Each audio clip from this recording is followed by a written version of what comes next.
Hello दोस्तों, स्वागत है आप सभी का आपके अपने यूट्यूब चैनल प्रतिष्ठा एजुकेशन वर्ल्ड में। आज हम सॉल्व करने वाले हैं कोण यानी कि एंगल। कोण किसे कहते हैं, किस तरह से बनता है, इसके बारे में पहले हम जान लेते हैं। फिर जानेंगे कि कोण कितने प्रकार के होते हैं और उन्हें किस किस नामों से पुकारा जाता है और कौन कौन सा कोण कैसा होता है। चलो सबसे पहले देखते हैं कोण। कोण क्या होता है। हमने जैसे कि मान लो हमने कोई दो रेखाएं खींच दी, एक ये हो गई, एक ये हो गई, ठीक है। इस तरह से हमने कोई रेखा खींची, जैसे ये कोई रेखा है ए और ये कोई रेखा है बी, और जिस जगह पर ये मिल रहा है इस बिंदु को हमने नाम दे दिया ओ। तो जब दो रेखाएं एक दूसरे को जिस बिंदु पर काटती हैं उस जगह पर जो ये झुकाव उत्पन्न होता है उस झुकाव को ही कोण कहते हैं, ठीक है। समझ में आ गया होगा। जब दो रेखाएं एक दूसरे को काटती हैं और जिस बिंदु पर काटती हैं उस बिंदु से जिन दो रेखाओं के बीच में जो झुकाव उत्पन्न होता है उसे कोण कहते हैं। ये इधर भी कोण होता है, अब यहाँ इधर भी ये भी कोण है, ये भी कोण है, ये भी कोण है। इतना समझ में आ गया। चलो यहाँ पर अब कोण का नाम क्या होगा। जैसे हम ए और यहाँ ये ओ बिंदु पर काट रही है तो ए ओ बी यानी कि कोण ए ओ बी। इन दो रेखाओं को काटने से ए ओ बी कोण बन रहा है। इसे हम इस तरह से भी लिखते हैं कि बी ओ ए, यानी कि या तो इस तरह से लिख लेते हैं या यहाँ से लेकर के इस तरह से भी लिख सकते हैं। इसमें सबसे इम्पोर्टेंट बात क्या है, इसमें सबसे इम्पोर्टेंट और ज़रूरी चीज़ ये है कि जो हमारा कोण होता है उसे हम हमेशा बीच में रखते हैं, यानी कि जिस बिंदु पर दो रेखाएं मिल रही होती हैं उसे हम बीच में रखते हैं, ठीक है। ये इसे हम इस तरह से नहीं लिख सकते हैं कि कोण ओ A B, O A B, इस तरह से नहीं लिख सकते हैं इसे, क्योंकि कोण इस जगह पर बन रहा है तो जो ओ बिंदु पर जो कोण बन रहा है उसे हमें हमेशा बीच में लेना होता है, पहले या बाद में नहीं ले सकते। चलो आगे अब हम देखते हैं कि कोण कितने प्रकार के होते हैं। तो आज हम इन सारे कोणों के बारे में पढ़ेंगे। कौन कौन से कोण होते हैं। न्यून कोण, समकोण, अधिक कोण, सरल कोण या ऋजु कोण, प्रतिवर्ती या बृहत कोण, संपूर्ण कोण, रैखिक युग्म के कोण, आसन्न कोण, कोटिपूरक या पूरक या अनुपूरक कोण, संपूरक कोण और एक तिर्यक रेखा द्वारा दो रेखाओं के साथ बने कोण। आज इन सारे कोणों को हम पढ़ेंगे, समझेंगे, जानेंगे कि इस तरह के कोण जो होते हैं वो कैसे बनते हैं, किस तरह के होते हैं। इन सारी चीज़ों के बारे में आज हम जानेंगे। उससे पहले अगर आप लोग मेरे चैनल पर नए आए हो तो प्लीज़ चैनल को सब्सक्राइब जरूर कर लीजिए, क्योंकि यहाँ पर मैथ को मैथ के तरीके से पढ़ाया जाता है, यानी कि हेर फेर बिल्कुल भी नहीं किया जाता है, टाइम वेस्ट बिल्कुल नहीं होता है, सीधे अपनी स्टडी पर फोकस किया जाता है। इसलिए प्लीज़ सबसे पहले चैनल को सब्सक्राइब ज़रूर कर लीजिए। तो सबसे पहले हम लोग समझेंगे कि न्यून कोण कैसा होता है। न्यून कोण किसे कहते हैं, किस तरह का होता है। जैसे यहाँ हमने कोई रेखा खींच दी, एक इस तरह से और एक इस तरह से, यानी कि अब हम समझेंगे कि न्यून कोण किस तरह का होता है, उसे क्या कहते हैं, उसकी डेफिनेशन किस तरह से होती है। यानी कि जिस कोण की माप 90 अंश, ये कोई कोण है जिस कोण की माप 90 अंश से कम होती है, ठीक है, वह न्यून कोण कहलाता है। 90 अंश कितना होता है, 90 अंश यूँ करके और इस तरह से यूँ करके यूँ, यहाँ से यूँ, ये एकदम सीधा बनता है तो ये होता है 90 डिग्री। और वह कोण जो इस सीधी लाइन के अंदर इधर इधर जो भी कोण होते हैं वो सारे कोण न्यून कोण होते हैं, यानी कि 90 अंश से छोटे वाले जो भी कोण होते हैं उन्हें न्यून कोण कहते हैं। यहाँ पर न्यून कोण कितना है, ये है ए ओ बी, यानी कि कोण ए ओ बी एक न्यून कोण है, ठीक है। कितने का होगा, ये यहाँ से मान लो इस तरह से, ये हमारी ये 90 डिग्री थोड़ा आउट हो गया, यहाँ से जो रखते हैं इसे हम चांदे से जब इसे हम नापेंगे तो ये लगभग 45 के समथिंग बैठेगा, थोड़ा ऊपर नीचे भी हो सकता है बट मेरा अंदाज़ा है शायद 45 के लगभग बैठेगा। तो ये कोण ए ओ बी कितना हो जाएगा, कोण ए ओ बी बराबर हो जाएगा 45 डिग्री। इस तरह से ये होता है न्यून कोण। नेक्स्ट देखते हैं हम, नेक्स्ट है हमारा समकोण। समकोण क्या होता है, वह कोण जिसकी माप 90 डिग्री होती है। ये यहाँ से यूँ, ये 90 डिग्री है, ए बी कोई रेखा है और ये बिंदु ओ पर मिल रही है कोण को अभी हमने इसी तरह से आपको समझाया था कि जब दो रेखाएं किसी एक बिंदु पर मिल रही होती हैं तो उस बिंदु पर जब दो रेखाओं के जो बीच जो झुकाव होता है, जो मोड़ होता है, उसे कोण कहते हैं। तो यहाँ ए ओ बी, कोण ए ओ बी बराबर 90 डिग्री, यानी कि जब दो रेखाएं आपस में 90 डिग्री का कोण बना रही हो तो उसे समकोण कहते हैं। नेक्स्ट देखते हैं, नेक्स्ट है हमारा अधिक कोण। अधिक कोण कैसा होता है, अधिक कोण किसे कहते हैं? अधिक कोण, अधिक कोण क्या है कि ये कोई हमारी रेखा है, ये भी कोई रेखा है, यहाँ ये कोई बिंदु है ओ। अब यहाँ से कोई रेखा मान लो इधर न जा करके 90 डिग्री पर भी न जा करके इधर है, इधर, ठीक है, ये कोई रेखा है, इसे हमने मान लेते हैं ये कोई ई रेखा है, ठीक है। तो अधिक कोण क्या होता है? जिस कोण की माप 90 डिग्री से अधिक और 180 से कम होती है, यानी कि ये कोई रेखा इधर ऊपर के आकर के मिल गई है, ये इधर ये जो कोण बन रहा है, यानी कि 90 डिग्री हमारा यहाँ से यूँ होगा, ये एकदम सीधा। अब यही है हमारा कि ये हमारा मान लो ये कोई हमारी एफ है, जब कि कोई रेखा 90 डिग्री से अधिक, ये 90 डिग्री से अधिक जा रहा है, 90 डिग्री हमारा यहाँ होता है, यहाँ से अधिक जा रहा है, 90 डिग्री से अधिक और 180 से कम, 180 यानी कि ये जो सीधी रेखा होती है इस पर यहाँ ये जो कोण बन रहा होता है वो 180 का होता है, यानी कि 180 यहाँ से लेकर के यहाँ ये पूरा 180 का होगा। तब अधिक कोण कैसा होता है कि जब कोई रेखा या जब कोई कोण 90 डिग्री से बड़ा और 180 डिग्री से छोटा होता है तो उस कोण को हम अधिक कोण कहते हैं। तो यहाँ पर कोण ई ओ बी जो है वो एक अधिक कोण होगा, ठीक है। अच्छा, इधर ये अधिक कोण हो गया, ये हो गया अधिक कोण। ये इधर भी तो कोई कोण बन रहा है, इधर ये जो कोण बन रहा है वो कौन सा कोण है? इधर कोण बनने का मतलब क्या है कि ये 90 डिग्री था, 90 डिग्री के अंदर नीचे जो कोण बन रहे हैं वो न्यून कोण होते हैं, तो इधर ये न्यून कोण होगा। यानी कि दो रेखाओं पर अगर एक अधिक कोण एक रेखा पर कोई रेखा आकर के मिल रही है, उसके बीच में अगर एक अधिक कोण बन रहा है तो दूसरी तरफ एक न्यून कोण बनता है, ठीक है। चलो नेक्स्ट देखते हैं हम, नेक्स्ट नंबर है हमारा, नंबर 4 है हमारा सरल कोण। सरल कोण कैसा होता है? सरल कोण या ऋजु कोण।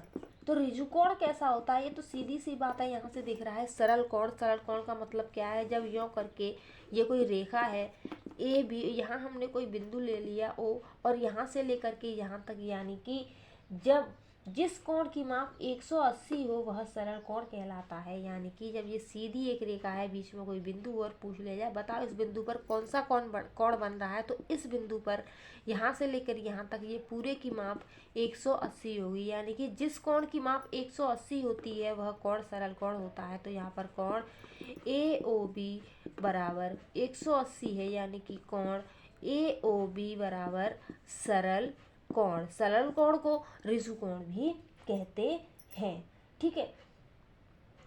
अब देखते हैं हम लोग नेक्स्ट कोण हमारा कौन सा है।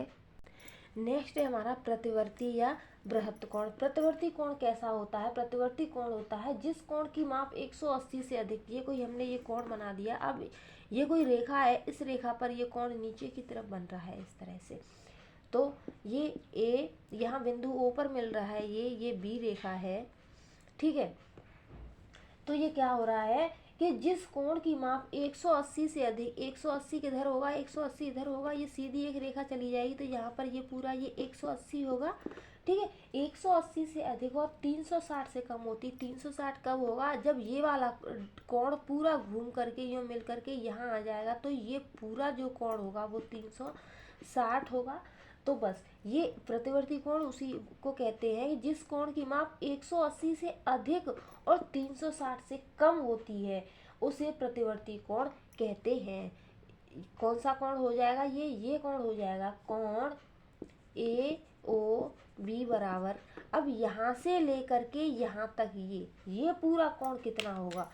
यहाँ से इस जगह से इस जगह तक ये जो कोण बना हुआ है इसे हम प्रतिवर्ती कोण कहेंगे। ए ओ बी बराबर कितना होगा, ये होगा लगभग 270 के समथिंग होगा। ठीक है, नेक्स्ट देखते हैं हम। नेक्स्ट है हमारा समपूरक कोण। समपूरक कोण कैसा होता है? समपूरक कोण है हमारा कि संपूर्ण कोण। तो संपूर्ण कोण कैसा होता है? जिस कोण की माप 360 होती है उसे संपूर्ण कोण कहते हैं। ये नंबर हमारा 6 है। तो ये कोई ए बी रेखा है, यहाँ ये कोई ओ बिंदु है। अब यहाँ से लेकर के ऊपर से लेकर नीचे तक ये पूरा जो कोण होगा वो होगा 360। तो संपूर्ण कोण वही होता है जिस कोण की माप 360 हो, उसे संपूर्ण कोण कहते हैं। जैसे कि यहाँ से हमने किसी चाप को घुमाया, इस जगह से घुमा करके और ये घूम करके पूरा यहाँ का यहीं आ गया ये पूरा, यानी कि पूरा इसमें ये गोला बन जाता है। इस पूरे कोण की माप 360 होगी और इस कोण को संपूर्ण कोण कहते हैं। नेक्स्ट देखते हैं। देखो, रैखिक युग्म के कोण कैसा होता है? रैखिक युग्म का कोण कि जब दो विपरीत किरणें एक बिंदु पर उभयनिष्ठ हों, यानी कि ये कोई इधर ये कोई रेखा है ए बी और इस जगह पर ये मिल रही है, इस जगह से हम मान लेते हैं जब कोई विपरीत किरणें, यानी एक किरण इधर जा रही है, एक किरण इधर जा रही है। अब कहोगे अभी तो ये रेखा थी, अब किरण कैसे हो गई? भाई रेखा ये पूरी है यहाँ से लेकर यहाँ तक, और किरण क्या होती है? एक बिंदु होता है और ये एक तरफ को बढ़ती है। तो हम इस बिंदु से लेकर के इधर तक ये किरण ही तो हो जाएगी, फिर इसी बिंदु से एक इधर तक ये एक किरण हो जाएगी। तो बस वही समझा रहे हैं आपको कि जब दो किरण विपरीत दिशा में एक उभयनिष्ठ बिंदु हो, ठीक है, तथा एक रेखा दोनों किरणों के बीच हो, यानी कि एक रेखा और इन दोनों किरणों के बीच हो, इस उभयनिष्ठ बिंदु पर एक और रेखा है ये हमारी, ये बीच हो, तो इस प्रकार बने कोण का योग 180 होता है। उन्हें रैखिक युग्म के कोण कहते हैं। यानी कि इधर ये जो कोण बन रहा है और जो इधर कोण बन रहा है, इन दोनों कोणों का योग 180 होगा। यानी कि कोण AOC प्लस कोण COB बराबर 180 होगा।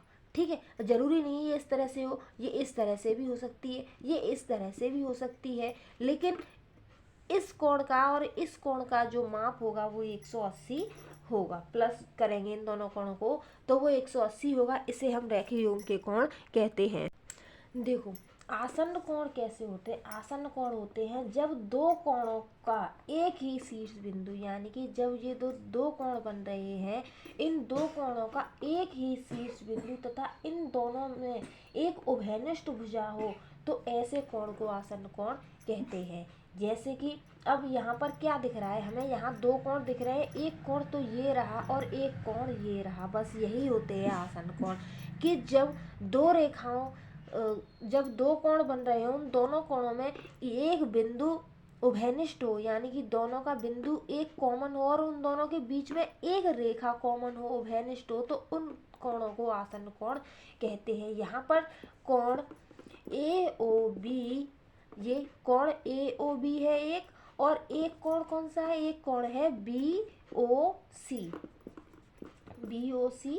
ये दोनों कोण आसन्न कोण होंगे, क्योंकि यहाँ पर ये जो भुजा OB, ये जो कोई रेखा है ये एक कॉमन है इन दोनों कोणों के बीच में, और बिंदु O, ये बिंदु कॉमन है इन दोनों कोणों के बीच में, क्योंकि ये सभी रेखा बिंदु O पर आकर के मिल रही है। और ये एक रेखा है, इसी रेखा से ये कोण बन रहा है और इसी रेखा से ये कोण बन रहा है। तो बस यही होता है आसन्न कोण।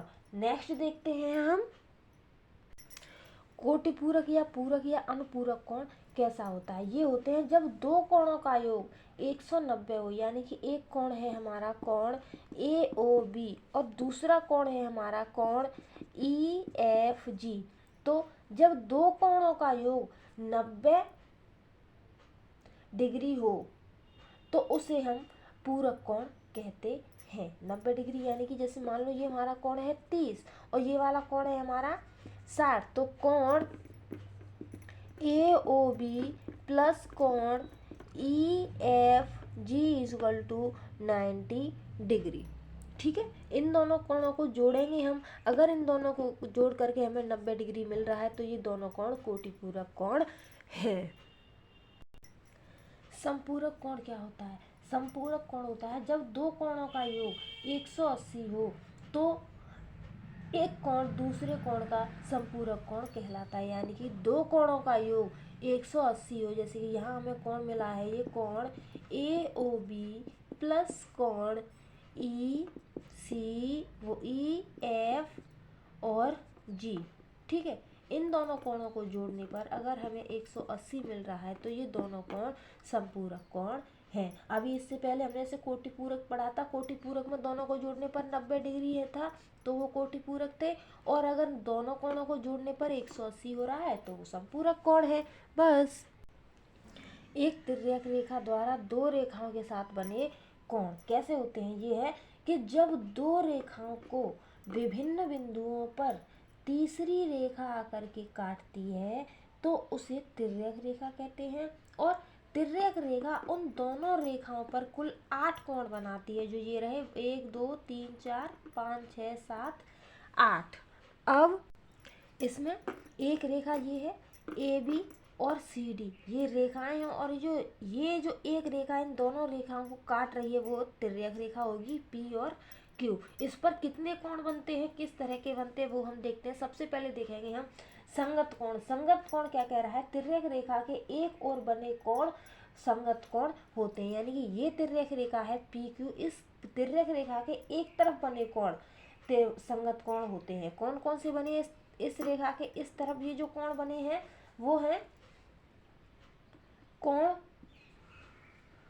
2 और कोण 6, ठीक है।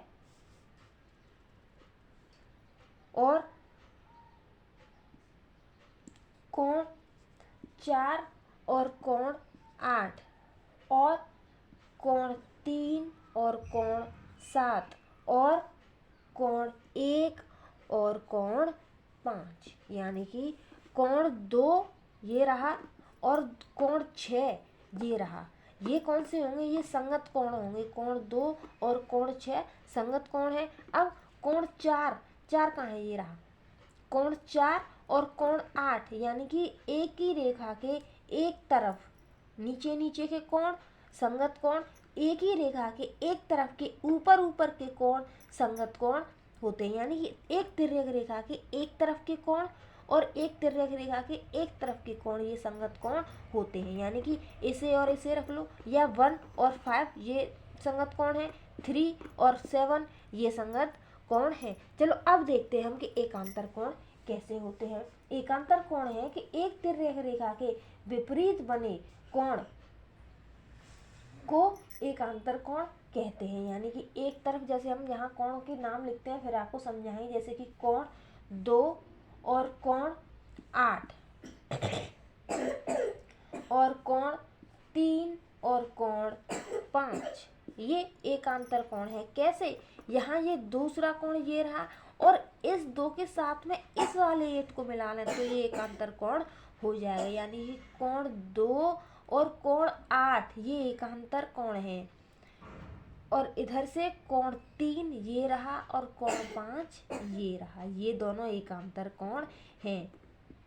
2 और 8, 3 और 5 ये होंगे एकांतर कोण। अब देखते हैं हम अंतः कोण। अंतः कोण कौन से होते हैं, अंदर की तरफ बने कोण अंतः कोण होते हैं। अंदर की तरफ इसमें 4 कोण बन रहे हैं। कौन कौन से बन रहे हैं, कोण 2 बन रहा है, कोण 8 बन रहा है, कोण 3 बन रहा है और कोण 5 बन रहा है। एक कोण ये रहा, एक ये रहा, एक ये रहा, एक ये रहा। तो अंतः कोण कितने बन रहे हैं, अंतः कोण इसमें 4 बन रहे हैं, तो ये इसके अंतः कोण होंगे। अच्छा, बहिष्कोण कौन से होते हैं, बहिष्कोण 2 रेखाओं के बाहर के कोण बहिष्कोण होते हैं। ये अंदर थे दोनों रेखाओं के तो ये अंतः कोण। अब इन दोनों रेखाओं के जो बाहर कोण बन रहे हैं वो बहिष्कोण होंगे। कौन कौन से, कोण 1, कोण 4 और कोण 6 और कोण 7, ठीक है, ये होंगे बहिष्कोण।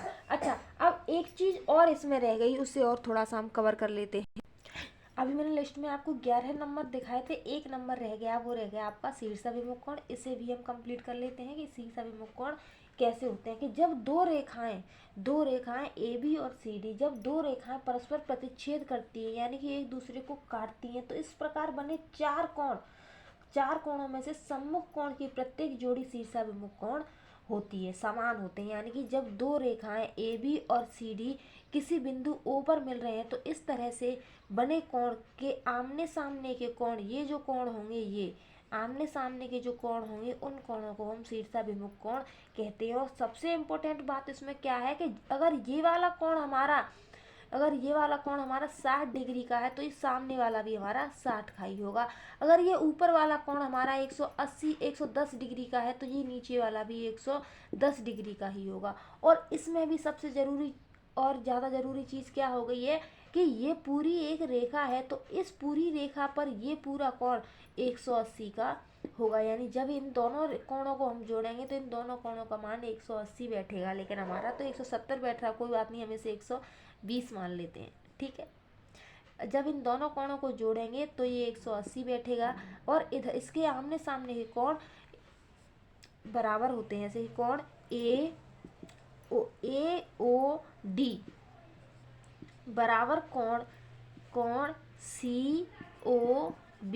ये कोण, ये वाला कोण और ये वाला कोण शीर्षाभिमुख कोण है और ये दोनों कोण एक दूसरे के बराबर होंगे। उसी तरह से कोण AOC बराबर कोण DOB। ये दोनों कोण भी, ये वाला कोण और ये वाला कोण, ये शीर्षाभिमुख कोण है और ये दोनों बराबर होंगे। अगर ये 60 डिग्री का है तो ये भी 60 डिग्री का होगा, ठीक है। आई होप आपको इतना सब समझ में आ गया होगा। अब आप बहुत ही आसानी से कोणों को, एंगल्स को समझ चुके हैं कि किस तरह से कौन सा कोण किस तरह से बनता है, किस कोण को किस तरह से बनाया जा सकता है, किस वाले कोण की क्या डेफिनेशन होती है, सारी चीज़ों को आप समझ चुके होंगे। तो प्लीज़ जाने से पहले चैनल को सब्सक्राइब कर लीजिए, लाइक कीजिए, शेयर कीजिए और कमेंट करके मुझे बताइए कि आपको हमारी वीडियो कैसी लगी। Okay, thank you for watching.